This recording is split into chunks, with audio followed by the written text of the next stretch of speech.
press the bell icon on the YouTube app to never miss a video from News Laundry. Welcome to News Laundry Chhota Hafta. For the full episode, subscribe because it is behind the paywall and only subscribers get access to uncut, complete content. News Laundry Hafta is our weekly wrap of all that made the news, all that didn't, and all that should have and all that shouldn't have. We agree, we disagree, we critique, and occasionally we beat each other up. But it's all good fun. Subscribe. This is a News Laundry podcast and you're listening to NL Hafta. Hello and welcome to NL Hafta. अंग्रेज अपना लगान और news laundry अपना हफ्ता कभी नहीं भूलते हैं. Unfortunately, Abhinandan is a little busy today, so he won't be able to join us for this hafta. But I'm here and wish you all a really a very, very happy Women's Day. So we have, first up to all our subscribers, we have a special subscription offer for all our women subscribers or potential subscribers. We're going to be, the details of which you can check on our homepage. But essentially, we're going to be offering a 40% discount on all News Laundry subscriptions for all the women. And if you're a female and you get 3 of your female friends to subscribe, you also can get a lovely NL t-shirt from us. So do check that out on our homepage. And also, our Holi offer ends this Saturday. So those of you who wanted to avail of our Holi offer, please log on to our website and do subscribe. We have a lot to talk about today. And we have with us Garima Chitkara. Hi. Garima is an independent journalist. She's a producer based in New Delhi and she writes extensively on Asian capital markets and banking. And we hope we're going to talk about it, though it's almost now not being discussed so much, but we hope to talk a little about the PNB scam with Garima since she reports on the banking sector. We have with us Raman sir. Hello.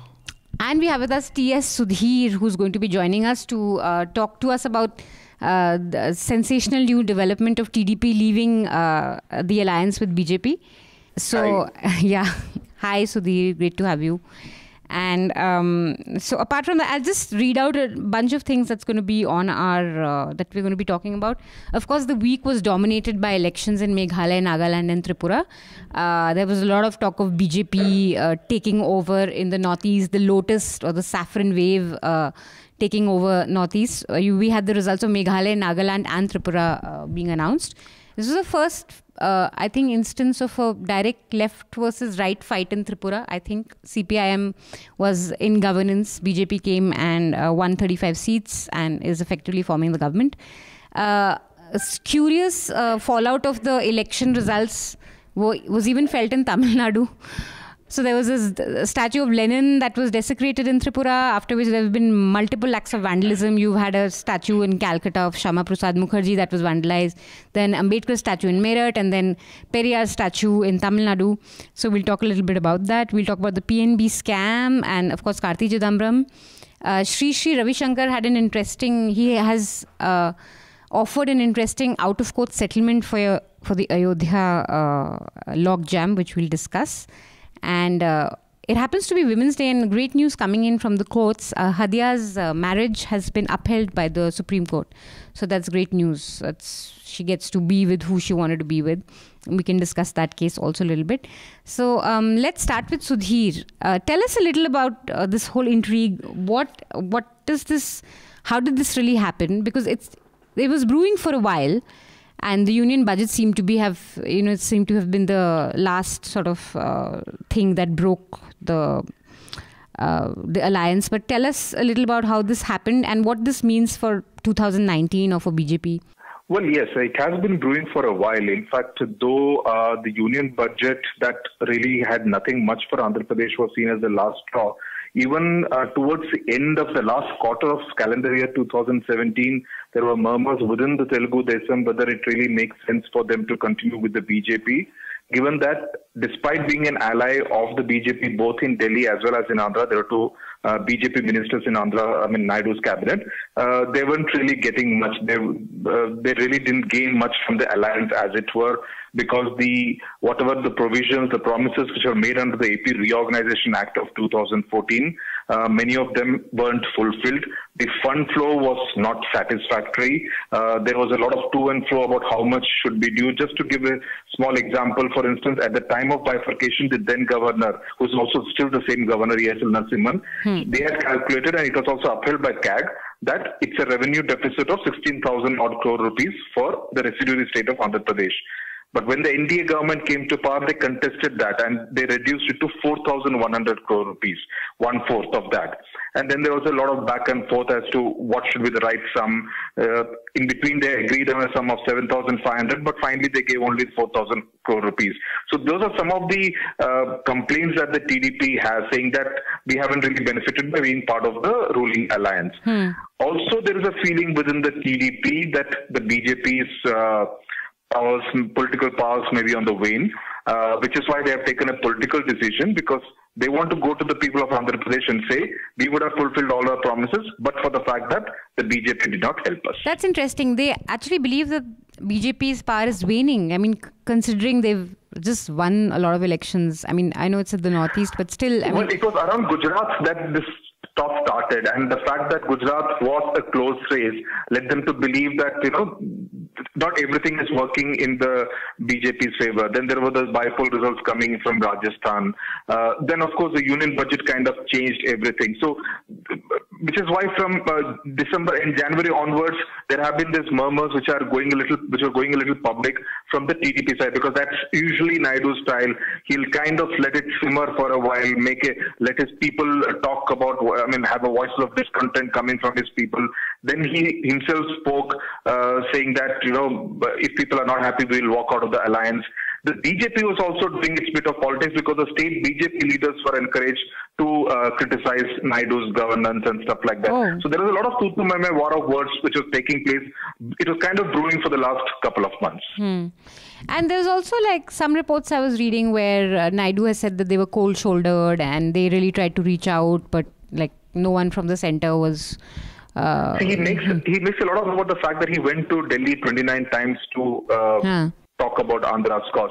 The critical part is that for the whole of calendar year 2017, he did not get an appointment.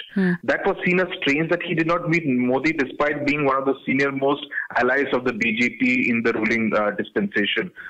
But at the same time, someone like Jagan Mohan Reddy got an appointment in May last year, wherein he actually leveled charges of corruption against Naidu. That did not go down well with the TDP at all, because they saw it as some kind of a design by the BJP to work out some kind of a relationship with the YSR Congress. So a lot of things taking place, a lot of real politics, a lot of things to do with the funds flow, a huge amount of trust deficit, all leading to this divorce taking place last night. Can we say that the TDP is going Congress way, or they're trying to find some other allies? No, the TDP would want the BJP to go the Congress way, because the Congress, if you remember, after the bifurcation it did for the people of Andhra Pradesh, with which the people of Coastal Andhra and Rayalaseema were extremely unhappy, they reduced Congress to a zero. There is not a single MP, Lok Sabha MP, not a single MLA of the Congress in Andhra Pradesh today. The party is virtually over as far as Andhra Pradesh is concerned. The slogan that they are now going to take to the people of Andhra Pradesh is, what the Congress did in 2014, the BJP has done in the last 4 years, not help the cause of Andhra Pradesh at all. The point is whether Naidu will be able to convince the people of Andhra Pradesh that only the BJP is the villain of the piece and not the TDP, because people would turn around and ask, you were in power with them for the last 4 years, you were enjoying power in Delhi with the BJP, why did it take so long for you to realize that the BJP was not being helpful enough? So that is something that the TDP will have to convince, but on the ground, there is a lot of negative sentiment for the BJP. So the BJP is not going to be politically a very positive force at this point in time in Andhra Pradesh. Why is that so? I mean, what is this negative sentiment on ground among people? What are the reasons? Naidu has managed to actually successfully convey this among the people that but for the BJP, if the BJP had actually fulfilled most of the promises that were made in the AP Reorganization Act, we would have actually, Andhra Pradesh would have been a much better state. If all the funds flow had been made come to the Andhra Pradesh at the right time, if the different projects, the educational institutions, the various infrastructure projects which are all being promised under the Reorganization Act, if they all had been started, Andhra Pradesh would be good, because what main problem that Andhra is facing, of course, it's also to do with Naidu's own grandiose plans of having this larger than life fancy capital called Amravati, which will need an investment of 50,000 odd crore rupees. That hasn't happened because in the main capital area, it's still at the design stage. Even the tenders have not been floated. The few constructions which have come are the temporary secretariat and the temporary assembly, a couple of educational institutions, and a few roads. That's all that Naidu has to show. So the corporates are also a little way of investing in Amravati. People like Reliance are investing in other areas of Andhra Pradesh. But Amravati, whether it will really take off, and the big doubt is what happens if Naidu doesn't come back. Corporates, the industry are very wary of that. So everybody is kind of waiting and watching. If Naidu comes back, we will invest in Amravati. Because they don't know if someone else comes like Jagannath Reddy, whether he will continue with the same plans as far as Amravati is concerned. So does this mean in 2019 or general elections, there could be, like Naidu could be interested to join hands with a third front? Like Mamata has already made some overtures to KCR.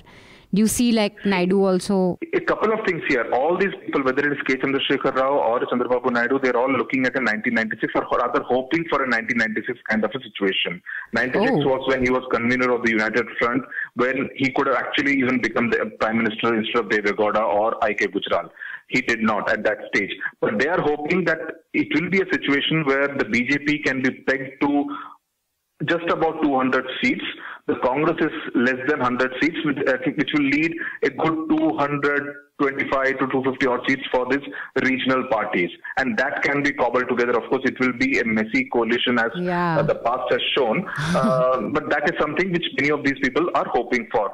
Will Naidu be part of a third front? Definitely not under KCR's leadership, because KCR was his transport minister when he was chief minister in the 1990s in Andhra. So it will not be under KCR's leadership for sure, but Naidu will want to kind of make his own moves as far as some kind of a federal front, a non-Congress, non-BJP kind of a coalition is concerned. Also, he would want to move to the center, making his son Nara Lokesh the chief minister of Andhra Pradesh, for which of course he has to win a second term in 2019.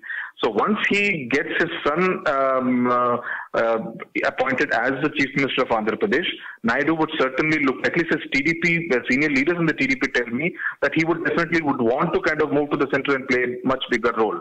But what kind of an arrangement it will be where he can play a role at the center, that is going to. So Plan A would be a BJP which does not get 200 seats will have to depend on allies like TDP, which hopefully would get a good number of seats, at least they would hope so, and then they bargain for their pound of flesh and funds. That's Plan A. Plan B is a united front kind of a scenario where regional parties come together, outside support from either Congress or BJP, and a 1996 kind of a situation. Wow, that'll be a third front with lots of PM contenders. This Jagan Mohan Reddy, there were several corruption cases against him. So, so what is the situation like? I mean, I think, is there any progress in those cases, or they are in the in a kind of cold storage? They're all in the trial stage. For instance, he's on a Padyatra now. So every week, I think once he was not given exemption from personal appearance. So he has to go to court and appear in court. So that legal process is going on. That will take its own sweet time. Of course, the talk was that he would try to have some kind of an arrangement with the BJP to probably get out of the cases. Whether that happens or not, doesn't happen, we don't know. But again, now what Naidu, with the manner in which he has cornered the BJP, at least in Andhra, the rest of the country may not share Andhra's perception, but within Andhra, he has kind of made the BJP look bad. What that results is in that even Jagannath Reddy cannot touch the BJP, because if Jagannath Reddy does some business with the BJP now, he will be seen as someone who is trying to do business with a party which has not been receptive to Andhra's cause. And he may be doing it for his own, for the sake of his own legal battles. So Naidu, with his politics, has essentially isolated the BJP, so that the fight is essentially between him and Jagannath Reddy. And Naidu, by projecting this image as a sole protector of Andhra's interests, will try to say that, I am the person who even forsake power from Delhi for the sake of Andhra's interests. Okay, great. So, moving on, there's been, I'll come to Garima since you haven't spoken. So, you followed the elections that were reported extensively last week. And a fallout of the election was that there was a statue of Lenin, which some people on Twitter said Stalin. It was bulldozed. So, did you follow that bit of news? I mean, I saw that on. Are you television. a Lenin fan? No, I'm not. I don't believe in the followings of Karl Marx. In fact, today I saw. You're not a commie like the rest of us at Naxal Laundry are accused of. No, I'm not. I did see that, and I think it's a ridiculous sort of. It's a ridiculous way to celebrate your election victory, and I think the response, to that in Kolkata and then in Meerut and then in Chennai, I think it's a pretty. I mean, it seems like like a waste of time. It's a waste of the country's time, and I honestly, I mean, I don't have very strong opinions on the right or the left ideology, but desecrating a statue. No matter who he was. I mean, Lenin, first of all, did not have the kind of history where you can even justify, taking down a statue. It's just an ideological disagreement. I mean, it doesn't seem like a productive way to express your disagreement with the ideology. Yeah. Also, I mean, to me, it struck me that you've won. I mean, you've won the elections. Why do you want to now go? Like, you've done it. You've proved what you had to. So going around bulldozing the statue was, I think for me, them, it was appalling. And what was even more bizarre was on Twitter, you had people from India Foundation who worked on Tripura elections, like Rajat Sethi celebrating it. You had Ram Madhav say great. The Tripura governor who said that he almost said it's par for the course. It had a cascading effect after that. I mean, it spread all over the country. West Bengal, the Shyama Prasad Mukherjee, his statue was. And then, Sudhir, you had H. Raja say that we'll do the same to Periyar statues in Tamil Nadu. What do you think? Like, such a statement is suicidal, right, for BJP to make? See, H. Raja is a repeat offender. I mean, it's not the first time he has made this kind of a very divisive comment. In October last year, he took on the Tamil film Mersal with star superstar Vijay because it had a small 10-second dialogue which criticized GST. And the BJP in Tamil Nadu made a big issue of it, helping the movie, actually making it a bigger hit than it would have normally would. So in that sense, he's known to make these kind of divisive comments. But in this particular case, he seemed to have a bit more than he could chew. And the reactions were very, very sharp because Periyar, I mean, even though he has made extremely controversial statements talking about he who invented God is a fool, he who propagates God is a scoundrel, he who worships God is a barbarian. But at the same time, he is considered one of the tallest rationalist social reformers who have come from Tamil Nadu. So, given the fact that the entire Dravidian ideology flows from what Periyar's thoughts were, the reaction from a DMK, from a Vaiko, and the other smaller Tamil outfits were pretty much unpredictable lines. So, what it has done is to kind of push Tamil BJP furthermore into an isolated space as far as Tamil Nadu is concerned. In fact, Tamil Nadu is another state apart from Andhra where the BJP is seen as extremely unpopular, seen as a very Hindi and a Hindutva kind of a party. And so for Raja to come out and make this kind of statement, it actually made it difficult for the BJP. The reaction was on Brahmins because there were cases of the sacred thread of a few Brahmins cut by that news men was on also bike. coming in, yes. So those kind of incidents were reported from Chennai. So obviously, even the Brahmin community whose cause H. Raja may have wanted to espouse were not happy with this kind of extremely divisive commentary that was coming from him. And he made a fool of himself by saying that I was not, I did not post the Facebook post. It was one of my admins who posted the Facebook post, which led to jokes and memes on Twitter saying that H. Raja, the Facebook owner, sacks H. Raja, the Facebook admin. So something like that. Yeah. But I was just wondering, I mean, apart from the political parties, of course, for DMK and AIDMK, Periyar is, I mean, it's their god. But how is his hold on the common people? Like, is it really strong? Does an average Tamilian feel strongly towards Periyar? Does it have a lot of... Well, for one, we can't say that Periyar is their God because Periyar did not believe in God. Anyway, but that apart, difficult to quantify how the average, say, a 20-year-old Tamilian really, whether he believes or adheres to the ideology of a Periyar, difficult to quantify. But I saw it in a different context as to what may have provoked H. Raja if he indeed posted the Facebook post himself. Because the two parties that swear by Periyar's ideology are the DMK and the ADMK, apart from a host of smaller Dravidian outfits. But the late Jayalalitha, for instance, visited temples. She participated in religious prayers and offerings, even though this was completely against what Periyar propagated. In fact, those in the present day AIDMK are known to be extremely religious and superstitious. In fact, even the family members of some DMK leaders are known to privately participate in religious rituals. So, would they accept Periyar's definition of being scoundrels and barbarians? My sense is that BJP, since it has obviously no hope of getting any part of the hardcore Dravidian follower vote, this seems like perhaps a Raja's individual attempt to tap into the religiously inclined non-Brahmin Hindu who is perhaps not wedded to the school of atheism which was propagated by Periyar. But the problem with the BJP, as usual, is its approach, because the BJP as a party perhaps believes that vandalizing or defacing a statue is good enough to, destroy or annihilate an idea that has held roots for decades. Yeah. So the manner in which a large part of at least political Tamil Nadu reacted to Raja's post of seeing Periyar statues being brought down would have given the BJP a harsh reality check, which is why perhaps they were quick to distance themselves from what Raja said. No, it was really nice to see that the Prime Minister, he reacted very promptly on this issue. I think he unlike the other cases, let's say the cow vigilantism, he never reacted so fast. Yeah. But in this particular case, he reacted so fast. So it in a way, it has contained the vandalism. I think we just had even today, there have been instances. There have been instances of an Ambedkar statue defaced in Chennai. There has been an instance of a Mahatma Gandhi statue defaced in Kannur in North Kerala. So, I mean, there are these individual incidents which are being reported. It's like competitive vandalism now. Everyone's like whoever's.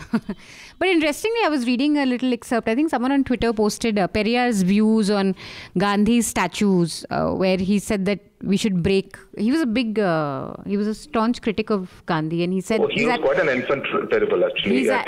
He has actually said that we should break all Gandhi's statues. But yeah, anyway, that was interesting to see.